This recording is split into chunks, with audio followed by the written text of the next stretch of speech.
2点整，关羽5胜准时收入囊中。虽然很多玩家都在吐槽这款皮肤，但有一说一，小鸟个人觉得这皮肤绝对是关羽所有皮肤中手感最好的一个。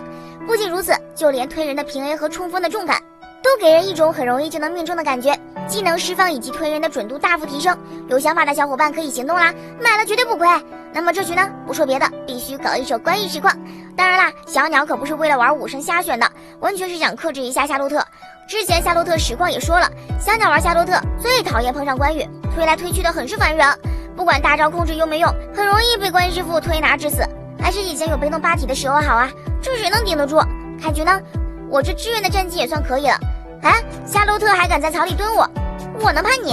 有一说一，5胜顶起来总给我一种攻击范围特别大的错觉，技能命中率明显提高。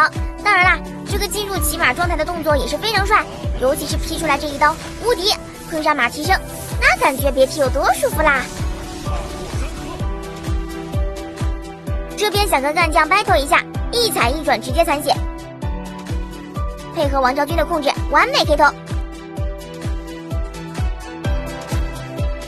嘿，这赵元挺年轻啊，什么条件就上来戳我，新皮肤手感太好了，一上来有点受不了，这顶的也是够下饭的啦。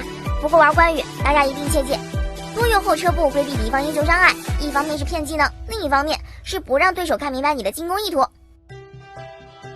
哈，夏洛特还敢来带线啊？这还不给你安排明白吗？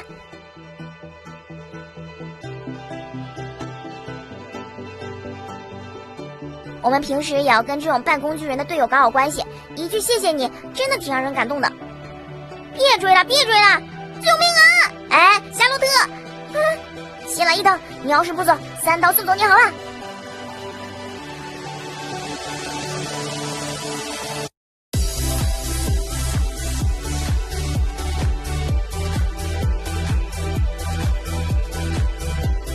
这波对面还想抢龙，2技能踩进去一转，配合队友送走看将，疾跑召唤开大，完美给他2个疼，这还不稳吗？朋友们，上高地一波了呀！最后3刀的铭文是疑惑源9异变鹰眼石隐匿。由于这局比较顺啊，小影的出装比较有攻击性，抵抗鞋、暗影战斧、爆裂甲、破军、四星锤伤害拉满。